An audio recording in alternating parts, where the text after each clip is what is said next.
my baby, my Valentine, yeah. Boy, now you done making my temperature dead rise. If you leave me, I go die, I swear. You are like the oxygen I need. Hi guys, my name is Noni Madikela. Welcome to the Noni M podcast. So today I want us to talk still about Umjiako and his involvement in the entire Senzo Meyiwa case, because guys, there's a lot of things that are coming out. But before we get into Umjiako, we'll get to him.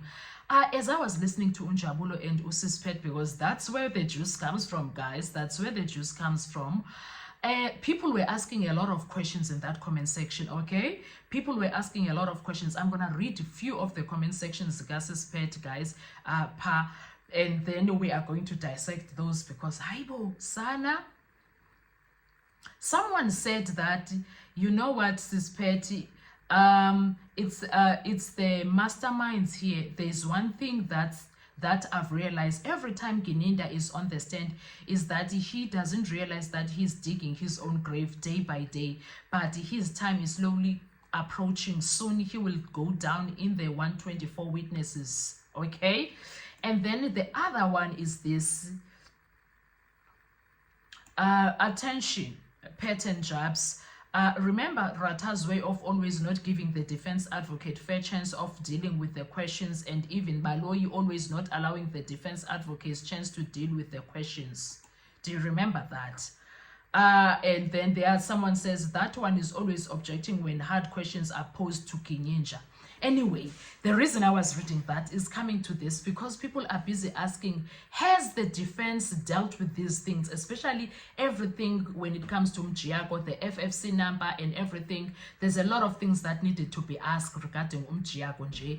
Is the defense late to be dealing with Umjiako and discrediting anything that has to do with Umjiako, especially pertaining with the confessions? Because if Umjiako is fake, in fact not fake, he's a person and he is a qualified lawyer. However, at that time his FFC is reason enough to get this confession null and void, because he was not supposed to be there, neither was Dineo. Pahlele was not supposed to be there. So all of those things is very wrong. So because of that, were they even supposed to be there? So people are asking, why didn't the defense raise all of those things when they were doing their cross-examination? But now Umjiako has not yet come himself, right? So like all of those things are very questionable. And then people are asking these questions of Uti, if Umjiako was a real present lawyer for Undanzi, and Undanzi found him for himself, why Undanzi, when he went to Cronje, the first thing he spoke about, I did not get to call my family, I need to speak to my children, I need to speak to my family, and I did not bath. Why was Umjiako not dealing with those things? If at all Undanzi had a legal representative, why did those things, why those things were never dealt with by Umjiako himself?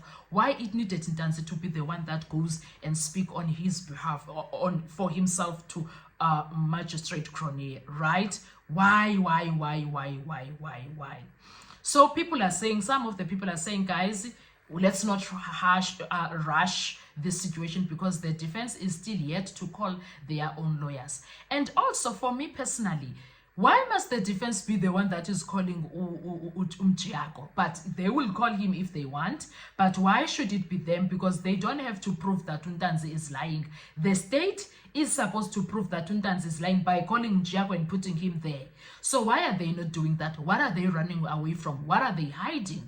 That, do you understand that? Why when it comes to that? So why is Baloyi not calling him? Isn't he the one that wants to nail Ndanzi for lying? So why is he not calling him Umjiako? Why is Umjiako not there, right? And then someone says, the other person said something that is very interesting, that cases, yes, state for now, it's still them that are still busy with their own case. And then when the time comes, the defense perhaps will call up Umjiako. Anyway, and then someone says they never thought things will get this far. They thought of money and positions but forgot the power.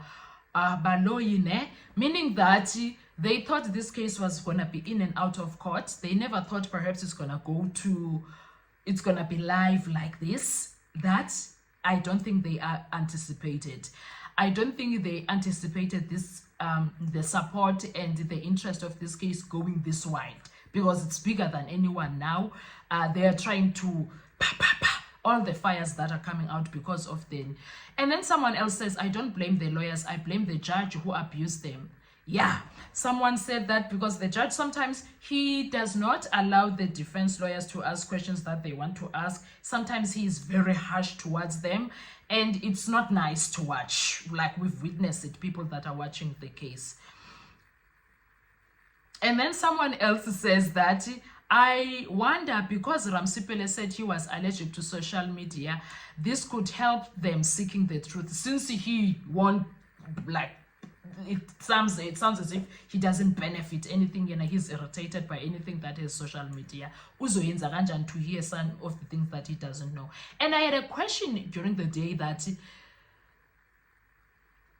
these people, don't they get, the lawyers, if you are a lawyer, don't you get your own private investigator to investigate things for you? Have people that are checking things out for you so that you know what you are dealing with? And then somebody else said the process goes like this. The prosecution lay their case and call all their witnesses it wants to use in its prosecution. The defense will cross-examine all the witnesses brought by prosecution. And then after the prosecution finished laying its case, the defense will call all the witnesses it wants to call. So at the moment, the Senzo Meyiwa case is still at the stage of calling its witnesses. But I heard in the court that Gininda is the last, but Gininda is still under cross-examination by the defense, and he is towards the end. The defense will call all its witnesses to its defense, and likewise the prosecution will also cross-examine the defense witnesses. So Mjiako, Kelly's mother, the neighbor, other investigators may be called to testify. So I guess that's when the defense now can call Mjiako when they see that, okay, Estate has closed its case and they did not call Mjiako. Now we want Mjiako to come here and show us who called him, how this and that happened, and all of those details. I don't know if they are going to call him, but they might.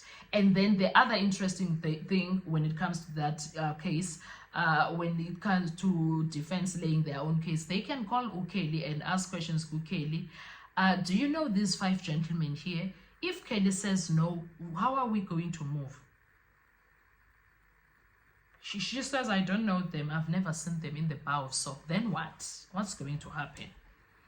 What's going to happen? So nje into edibene nomjiyako nje kunzima. And then someone else said, patent jabs, I'm saying the harder they come is the harder they will fall. It's just a matter of time.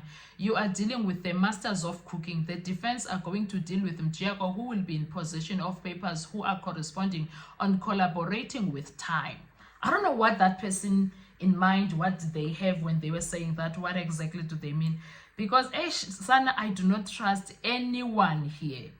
I do not trust. And then someone else, cooking team did not think case will go up to this far. They thought it will be evidence and judgment. They fooled themselves. That's how I'm understanding. Well. It is what it is, Gesana. So things are heating up. While this week we are waiting for the 14th of April, things are heating up. That is how we are waiting by. On the state case, because Sana. Anyway, what are your thoughts when it comes to all of this, guys? Let's talk. Thank you so much. I will see you on our next video. Bye-bye. Survive, I'll be honest. Your love